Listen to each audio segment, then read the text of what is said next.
Good evening, Mr. Ridley. The timesheet, Hammond.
Some corpses have more personality than this guy.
Christ. Who leaves the window open in the middle of November? So I'd better check the answering machine.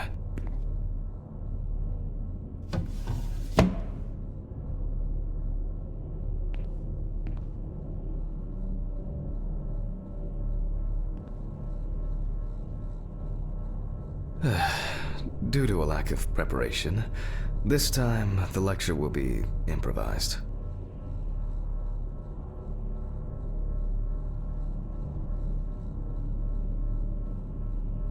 I don't understand why you can't just smoke outside.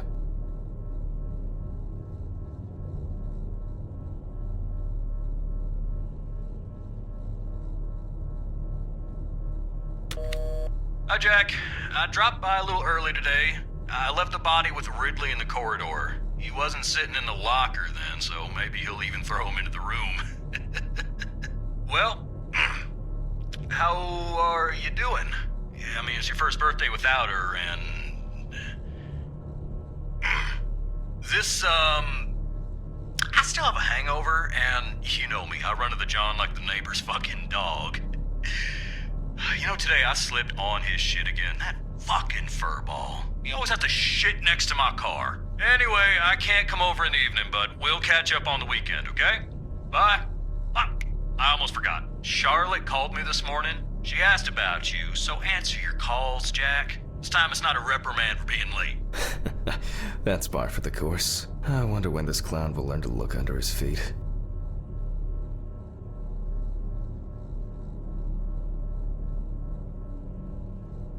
Birthday. I actually forgot it was today. Alice baked me muffins like these every birthday. A treat for later. I always crave something sweet after a section. Okay, joke's over. Apron, gloves, and get to work.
remember you.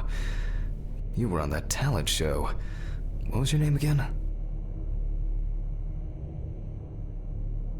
I need to order another batch of these. I've got to remember to do that later. And that's the whole point.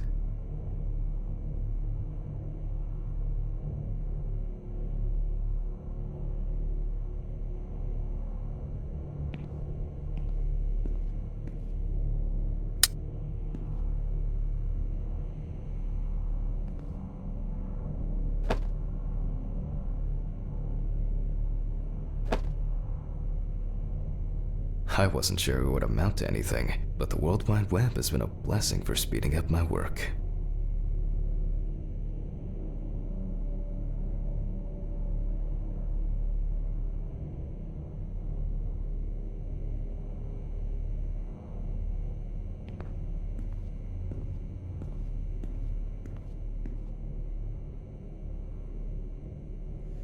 Steven laughs at me for recording everything. He says I have a bigger collection of stuff like this than most of the creeps he's caught. November 21st, 1991. Time, 9:13 p.m.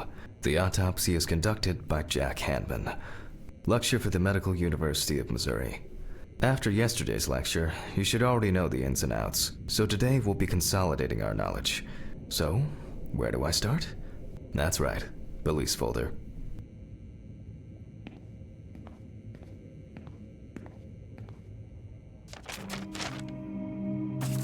Ah, yes. Samantha Barker.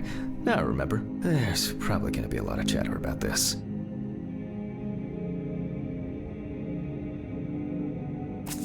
Found in her own apartment by police patrol. Officers were called by a concerned friend of the deceased, who had been unable to contact Barker for several days. During the interrogation, a friend of the deceased admitted that Samantha never got to grips with the sudden fame that came after winning such a high-profile talent show.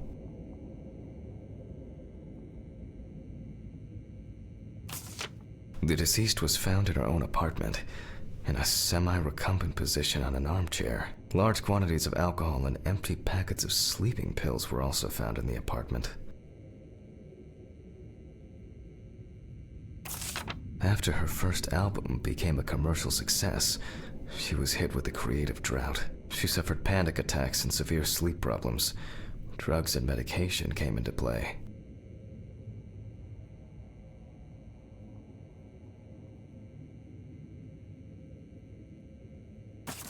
When questioned, friends admitted that Samantha's last days before losing contact seemed extremely happy and relaxed. She also quit drinking alcohol and mentioned something about rehab. The friend also admits that there was no indication of an impending tragedy.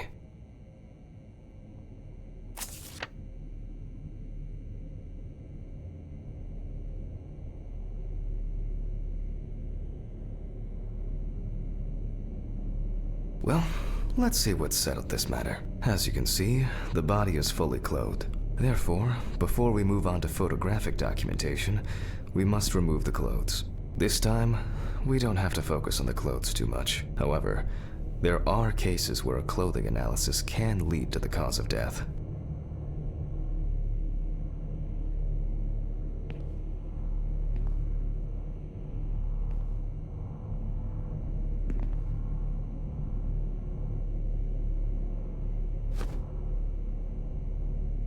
Okay, now we can continue with the examination. Again, begin by taking photographs of the cadaver. I guarantee that over time it will cease being embarrassing for you.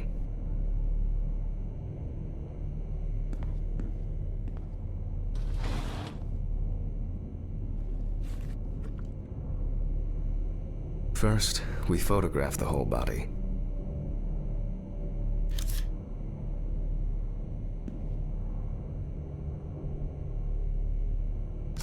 And now, any suspicious-looking marks or wounds.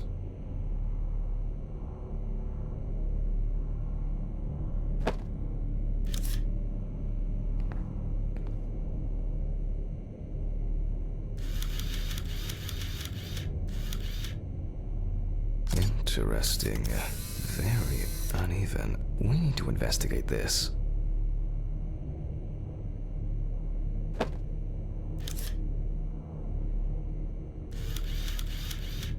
You don't get such bruises from a normal contusion.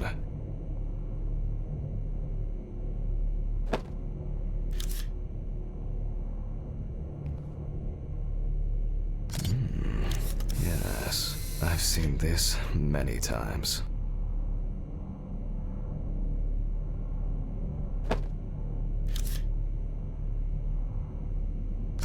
Well, there's even more here.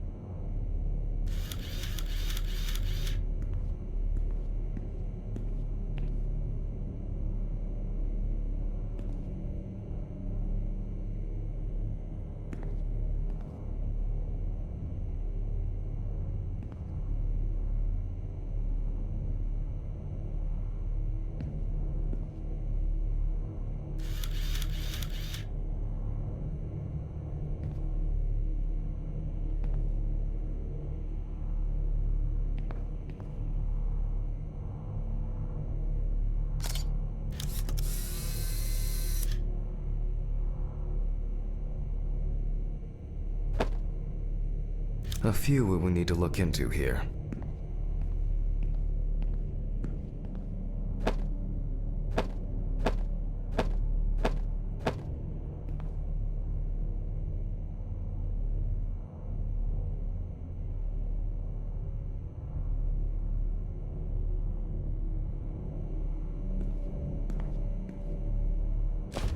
Notes prepared. Time to take a closer look.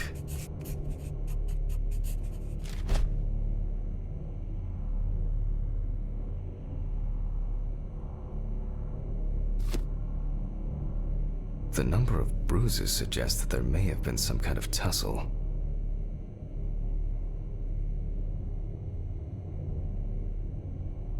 Some furrows have imprinted more strongly, others less, as if someone was, undecided?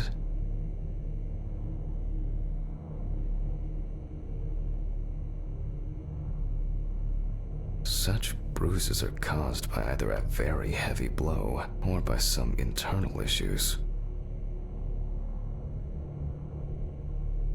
And here's something interesting. The skin of the deceased is covered with numerous blisters. Some of them are ruptured, others still contain fluid residue.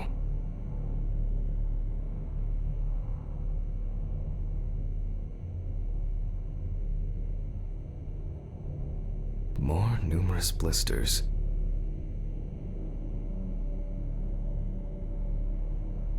We have some leads to investigate here. Let's write this down.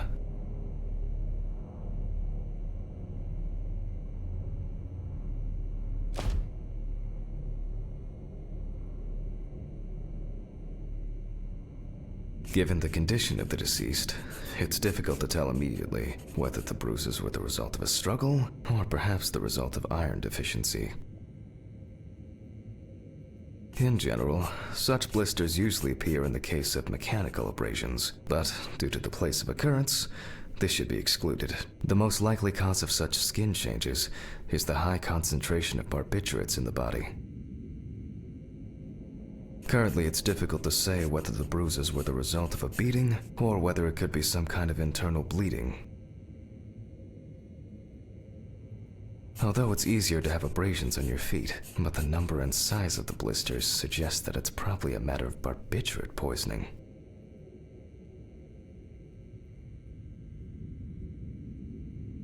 On the neck of the deceased, we can see clear furrows, indicating that strangulation may be the probable cause of death.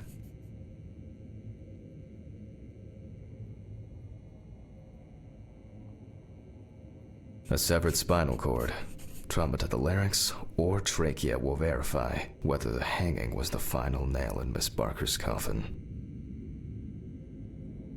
Examination with a UV lamp will dispel some doubts. Potential attackers could have left traces.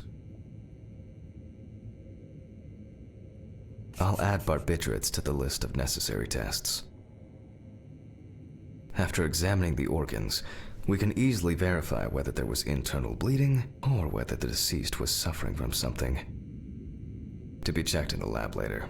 Given the testimony of the victim's friend, I add alcohol poisoning to the list of potential causes of Miss Barker's death. A blood test will no doubt quickly verify that hypothesis. But first I'll check for external traces. For this we use the good old UV lamp.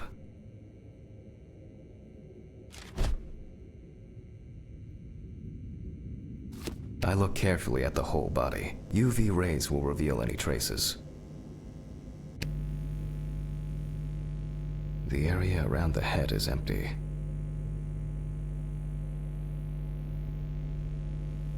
Torso, empty without marks.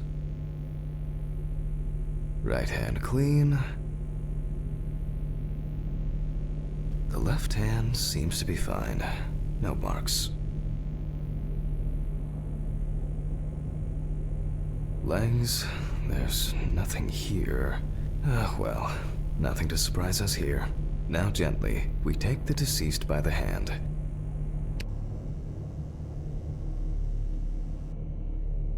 And we check for rigor mortis.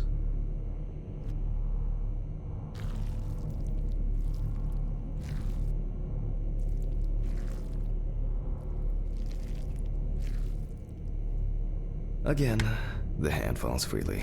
After yesterday, you should know what this means. Since we don't have a definitive lead, we will examine all the key organs one by one. So, I'm starting the internal inspection.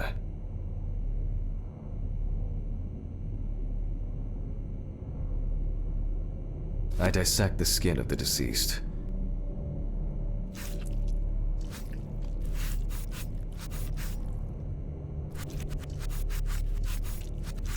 And I proceed to deflect the skin flaps. Compared with yesterday's body, the deceased has only trace amounts of adipose tissue.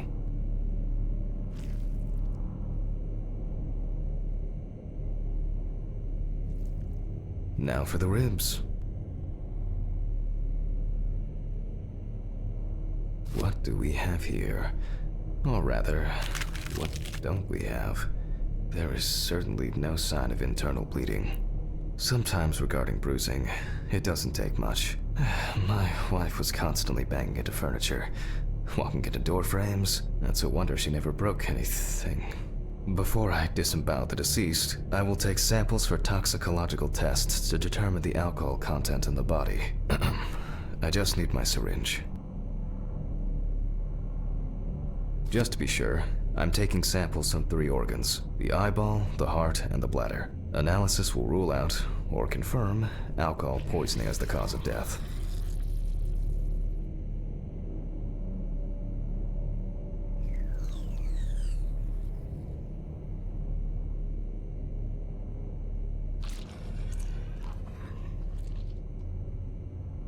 All done. I'll transfer these to the centrifuge. What was it? 15, 70, 10, 75?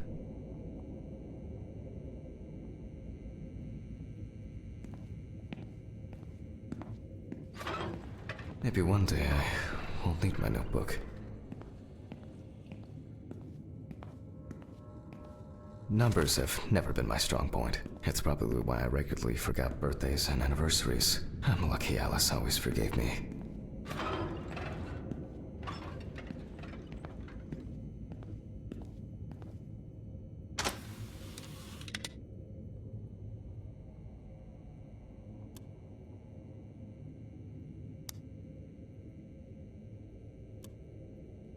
Gently does it with this old thing. Handle with kid gloves.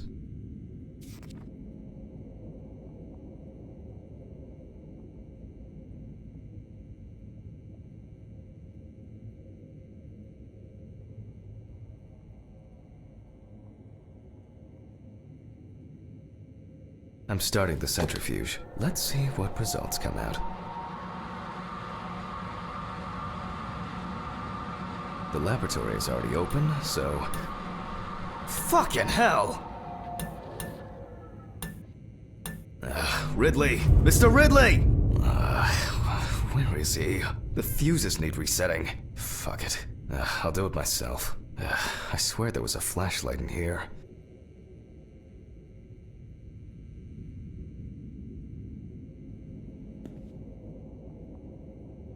Poor soul. I get cases like this more than any other.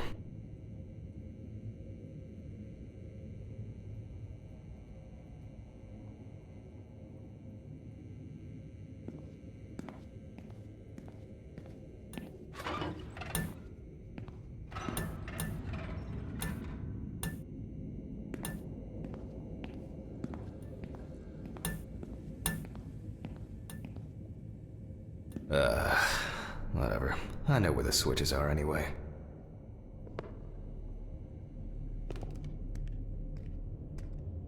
First the right, and then the left.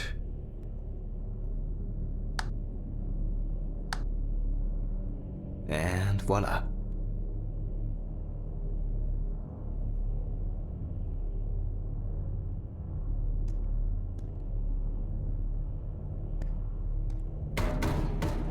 What?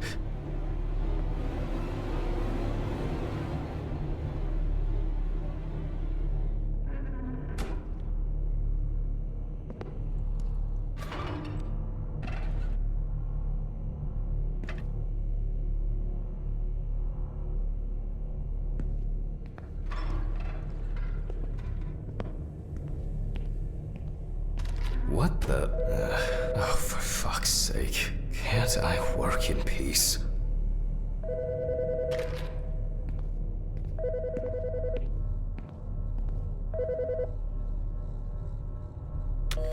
Jack Hanman speaking. Easy, why so rude? Steve? Sorry, man. This place is falling apart, and Ridley won't even lift a finger to help. You just can't work here. Did the centrifuge strip the fuses again? Yeah, eventually everything's gonna go up in smoke. Look on the bright side. It's a free cremation with your autopsy. Jesus, stop it. That shit pisses me off. Okay, sorry, Jack. Anyway, I'm calling to ask how the autopsy's going. Soon there'll be journalists sniffing around for info, so we'd best be ready. I'll whiz through this in a couple of hours. It doesn't look like a complicated case to me. More of a formality. The report will be available in the morning. Sounds great. Thanks. Phew! How's your head? Well, my head seems better than yours. On the way to work. Holy fuck. Jack, turn on the radio. What? What's happening? Quiet. A 3-car police convoy was involved in an accident near Pete's Bay Bridge while transporting prisoners to Orleans Parish Prison. At the moment, we do not know the exact number of victims or whether any of the convicts escaped. However, the scale of the accident indicates a large number of victims, possibly even fatal ones. Police are on their way to investigate the incident and secure the area. We know that the injured prisoners are on death row. The police were to transport them to their execution, which was to take place tomorrow morning. Many of them are very dangerous criminals. We will report on the matter on an ongoing basis, so stay tuned with us. What? Steven, was Red Pete one of the passengers? He was, wasn't he? What if he survived? Jack, I have to go. They want me on site. What if he survived? I gotta go. Talk to you later, okay? Fuck. Calm down, Jack. Pills. I need my pills. You heard him, Jack. A serious accident. Lots of victims. He's definitely dead.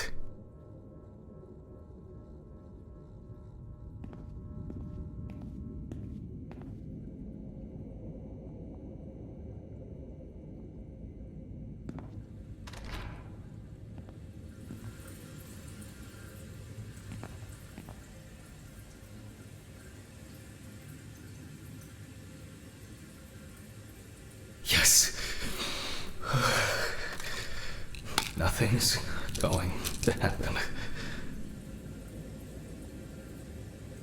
Christ. I've got to get back to work.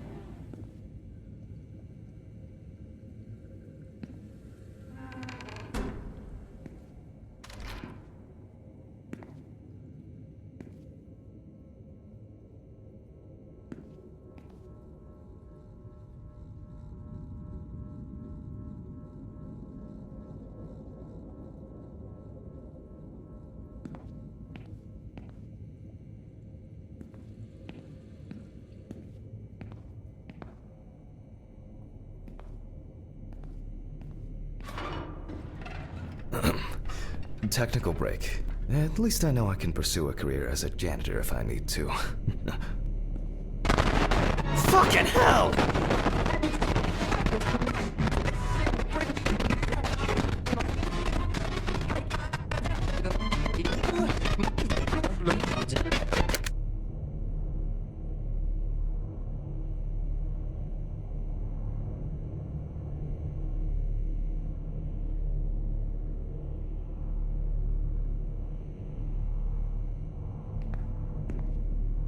Alright, let's see if we were able to get anything out of this piece of crap.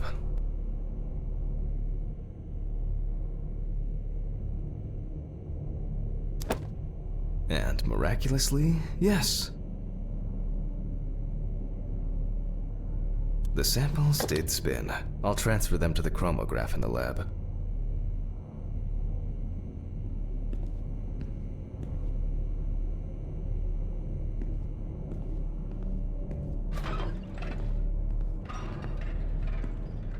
Alright, let's load this up. I placed the test tubes in the rack.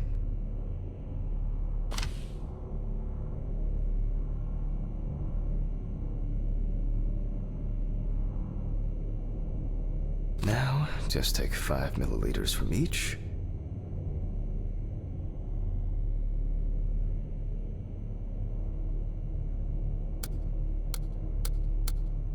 Precisely.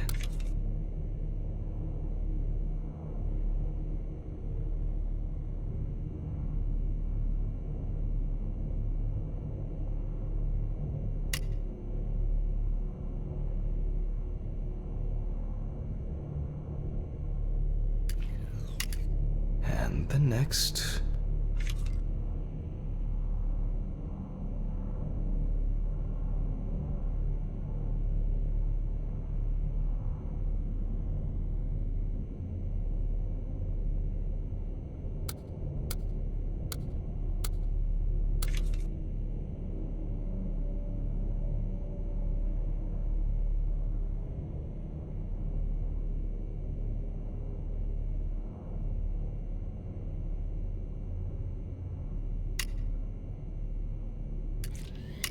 Five more.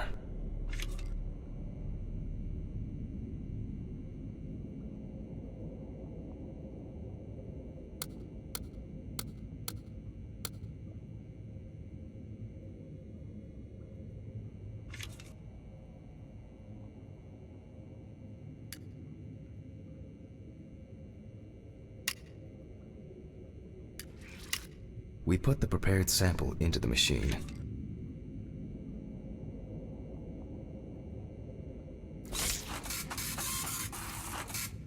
Let's see what we have here. The results indicate that the deceased did consume alcohol shortly before her death. However, this is not an amount that could cause poisoning leading to death, just slight inebriation.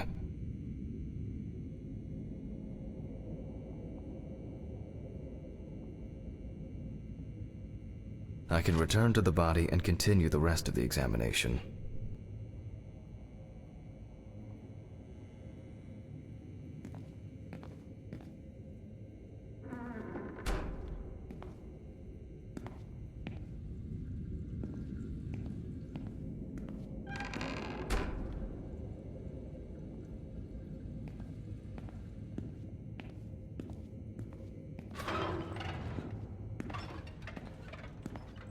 The chromatograph results show that we can eliminate alcohol poisoning from our list of potential causes of death. However, remember that alcohol can affect the functioning of the entire body.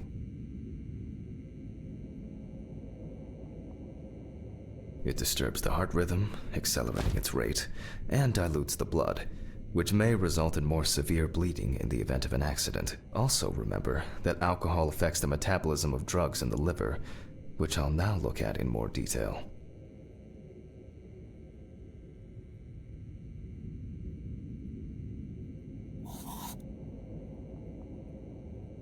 First, I'll pick up the syringe again.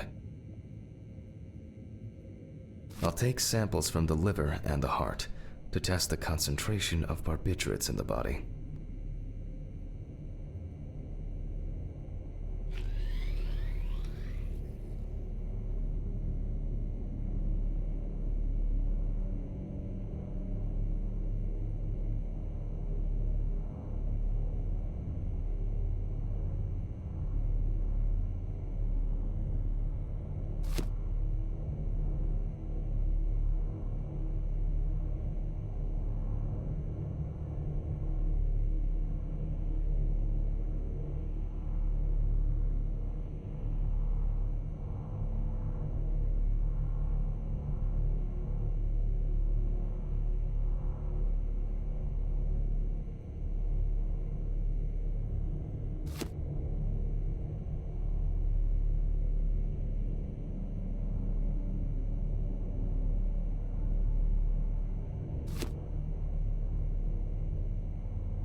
Scalpel, scissors, syringe, magnifying glass, knife.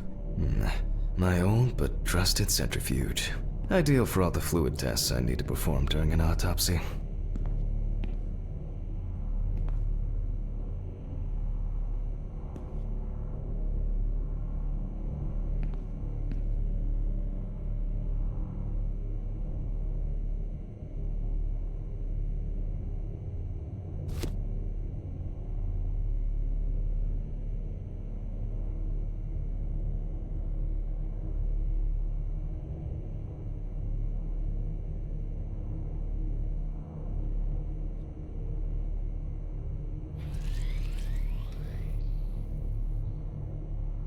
That's enough. I'll do the test later. I'd best not try my luck with the centrifuge right now. Now I remove the liver.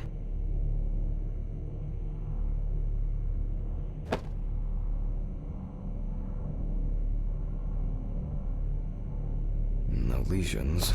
However, it is slightly enlarged. Perhaps it's a slight inflammation or drug-induced damage. It may also be the result of the deposition of substances from drugs. Let's check the weight of the organ.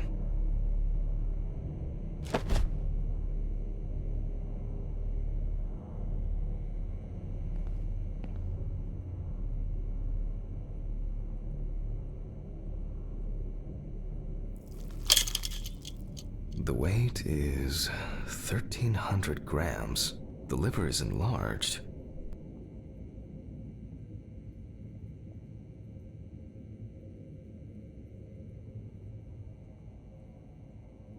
I'll move on to a cross-sectional study.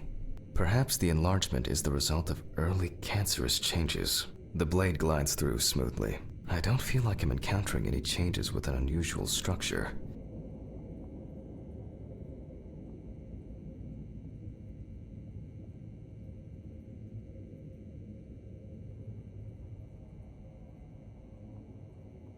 No steatosis or cirrhosis. The liver is actually quite clean inside.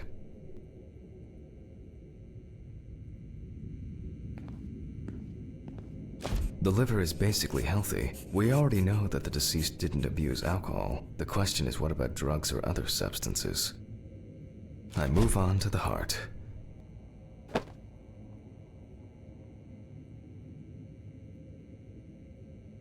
Oh. At a glance, we can see signs of a heart attack. The deceased is definitely too young to have a heart attack due to natural causes.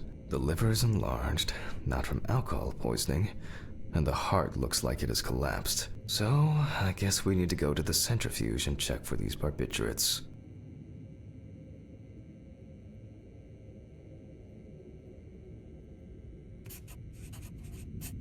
The last time I saw this kind of poisoning was a few years ago. I better check the data in my notebook. He was a middle-aged guy. He took his medication and forgot about it. So, he took another pill. He forgot again and took another one. And another one. Until he took the last one. That's why it's better to have amnesic drugs in boxes labeled with the days of the week. This sort of thing rarely happens anymore. Doctors tend to prescribe benzodiazepines. They are safer, but still shouldn't be combined with alcohol.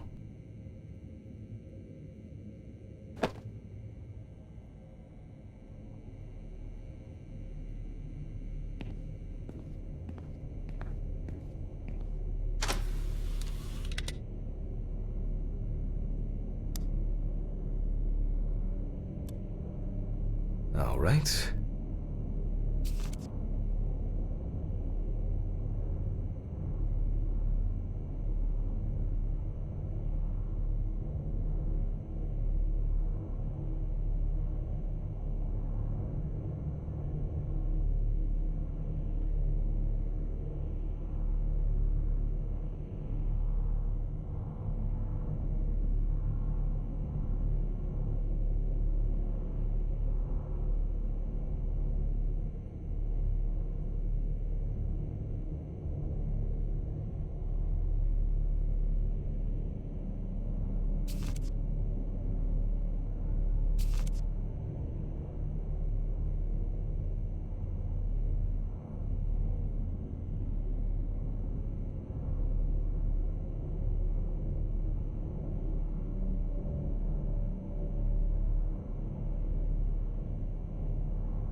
We close the centrifuge and pray that it doesn't trip anything again.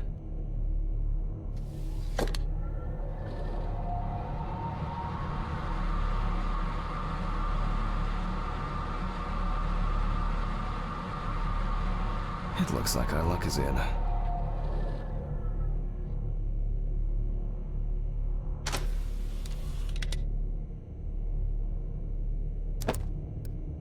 We can take the samples to the lab now. I wonder how she was able to get hold of these drugs.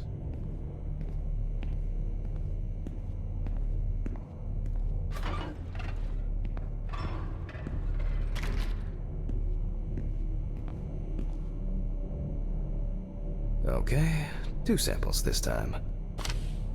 6 milliliters each.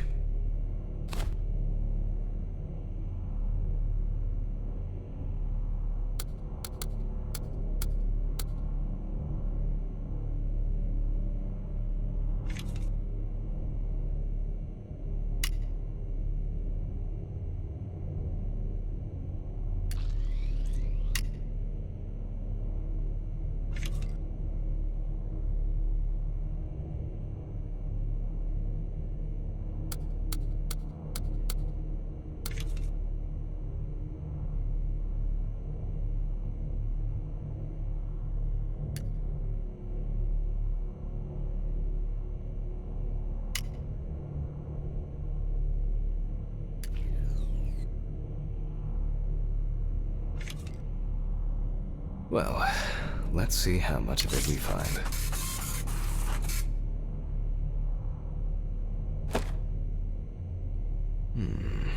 Nothing surprising. Significant amounts of phenobarbital metabolites of hepatic origin. Looks like I'll have to check the contents of the deceased's stomach.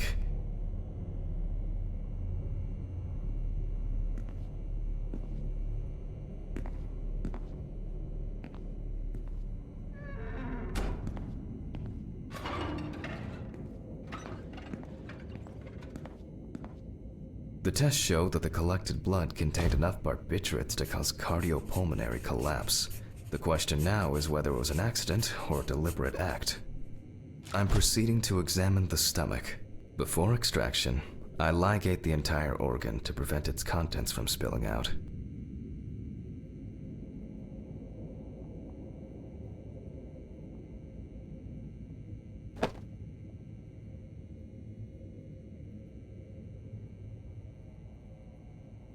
Okay, I'm now cutting out the organ, which will move to the board for dissection.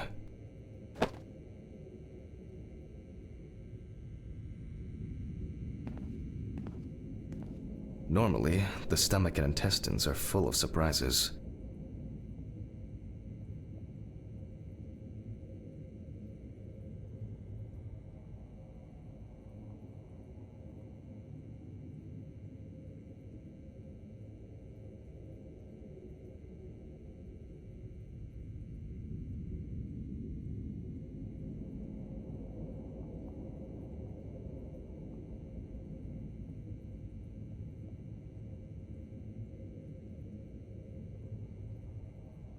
Not this time. We see remnants of undigested food and a dense mass of pills. You don't take this many drugs by accident.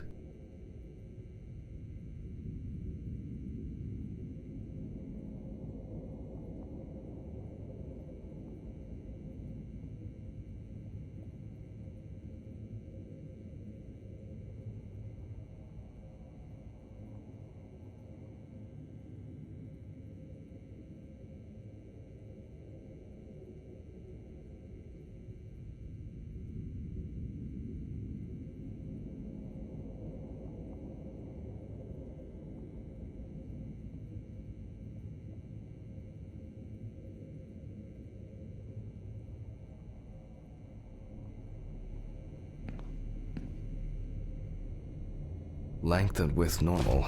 No obvious pathological changes. Undigested drugs found in the stomach of the deceased. The direct cause of death was probably an overdose. I'll check the rest of the organs, and then the nervous system. We'll see how significant the marks on the neck are for the whole case.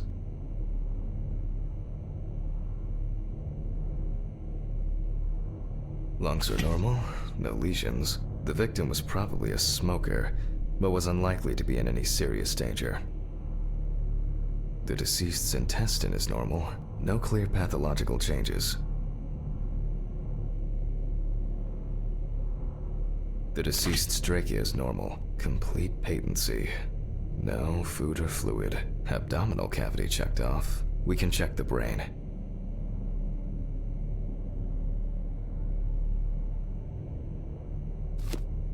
I make a cut to open the lid of the victim's skull and remove the brain.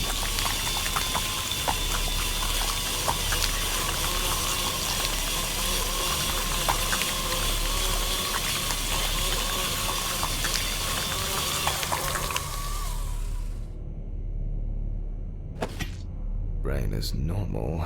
No obvious lesions. Alright. I need to dissect it on a board.